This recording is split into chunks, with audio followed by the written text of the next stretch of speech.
Count down the top 4 stories of the week in 4 minutes. From tax reform to an internet showdown, we've got a lot to talk about.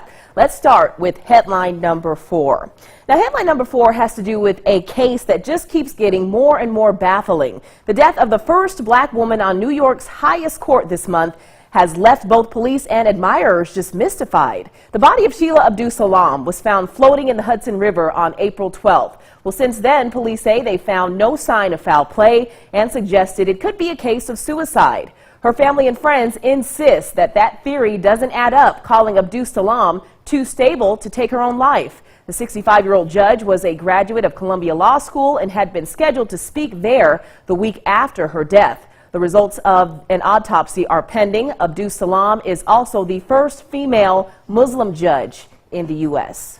Here's headline number 3. President Donald Trump, after several rulings blocked his controversial travel ban, now says he's considering breaking up the West Coast-based Ninth Circuit Court of Appeals. Trump called U.S. District Judge William Orrick's preliminary injunction against his order stripping money from sanctuary cities ridiculous on Twitter. Recently, a judge issued a decision to block the president's order to withhold funding from sanctuary cities that do not cooperate with U.S. immigration officials. Trump said he would take his fight to the highest court, tweeting, "See you in the Supreme Court." But an administration appeal of the district court's decision would first go to the Ninth Circuit. And here it is, headline number 2. Internet companies are readying for a showdown with a Republican-controlled government over a policy near and dear to their hearts: net neutrality.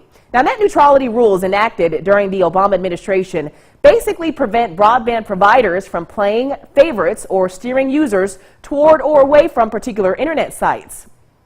So to put it more plainly, if I'm an internet provider, it would be against the law for me to recommend certain internet sites to my customers. The new Federal Communications Commission chairman has repeatedly called the regulations a mistake.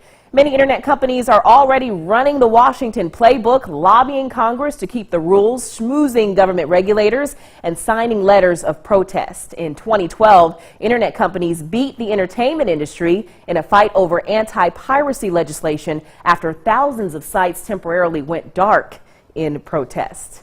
Now, here's headline number 1. White House officials on Wednesday laid out the administration's plan for tax cuts, but with very little details. Now, this comes on the heels of President Donald Trump's 100th day in office. The administration says the plan that will cut corporate tax rates to 15% and shrink the current 7 personal income tax rates to 3, that would be 10%, 25%, and 35%.